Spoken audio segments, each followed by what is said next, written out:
Hello friends, जय जगन्नाथ। मु स्वागत करुच्ची मो यूट्यूब चैनल को। फ्रेंड्स, आपण किछि समय पाए जदि मोटिवेशनल वीडियो देखंती किंबा सुनंती निहाती भाव में आपण को सकारात्मक भाव फील होता है, आपण को टिके चार्जिंग हैला भले लगी थाए। देखंतु फ्रेंड्स, सबू अल्प अल्प धीरे धीरे ही सबुठ आम बढ़ी था से भली भाव में आपण जदि सबुदिन सकारात्मक काम पॉजिटिविटी निज थॉट को आणती किंबा निजको नेगेटिविटी थॉट रे बुड़े रखती अल्प समय पाई किछि किछि निहाती भाव में सेटा आज आपण को सेटा प्रभाव न पकई पारि थाए, किंतु किछि दिन गला परे सेटा आपण को निहाती भाव में दृष्टिगोचर हेबो। देखंतु फ्रेंड्स, आपण जदि सबुदिन किछि किछि भल काम करती निहाती भाव में आपण को सेटा भल फल देव। से भली भाव में अनेक लोक कहती जे आज तो मुझे खराब काम करदेली, तो ये भाव में जो छोट छोट खराब काम करती तो सेटा निहाती भाव में प्रभाव पकई थाए आम उपर। निहाती भाव में आपड़ जानी चीन गोटे घटना, गोटे बाउंश गछ लगा जाता 5 वर्ष तार सठिक भाव में जत्न निगला, नियमित भाव में पानी दिगला, सार दिगला, तार केयर करागला, किंतु से बाहर को बाहर थिबार टिके भी हेले लक्षण देखागला ना।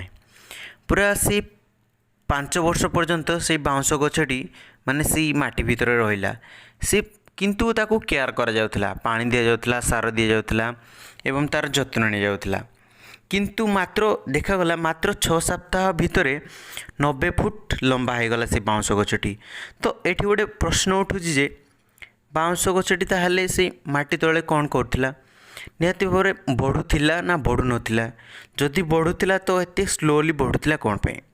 देखो फ्रेंड्स, निहाती भाव में गछटी से बाउंश गछटी को जदि पानी दिया जाए नथा, सार दिया जाए नथा किंबा तार जत्न रखा जाए नथा, तो निहाती भाव में से मरी जाता। से भली भाव में आपण जदि धैर्य धरवा दरकार, सबुथिरे ही धैर्य। एथुरु आमे नेचर शिखु जे धैर्य रखंतु एवं विश्वास रखंतु, सब बेले ठीक काम करंतु।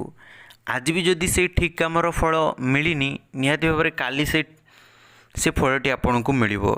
धैर्य ही सबुठु बड़ माने शक्ति आमर। निहाती भाव में धैर्य ही धरवा दरकार एवं निजको स्ट्रंग करंतु, सठिक भाव में सब बेले सकारात्मक चिंता रखंतु।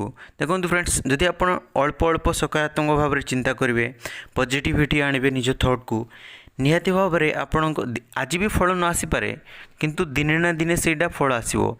आज भी जदि देखो फ्रेंड्स, अल्प अल्प कर ही सबुटा अधिक बढ़ी थाए। जदि आपण अल्प अल्प पढ़े किंबा आज अल्प अल्प किसी जो मैंने पढ़ुंट तो भल, किंतु जो मैंने जमा पढ़ुना किंबा किसी पॉजिटिविटी काम करूना अल्प अल्प जदि करा जाए तो निहाती भाव में आमको सेटा किछि दिन गला परे बहुत सकारात्मक फल दे था। फ्रेंड्स, निहाती भाव में सबुबले धैर्य धरंतु एवं धैर्यर सहित सब काम को कले आमको ही सफलता मिलता है। फ्रेंड्स, वीडियोटी केमती लगिला कमेंट करी कहतु एवं जदि आप नुआ आछंती मो यूट्यूब चैनल को निहाती भाव सब्सक्राइब करंतु एभली मोटिवेशनल वीडियो सुनिया पाई। थैंक यू फ्रेंड्स, जय जगन्नाथ।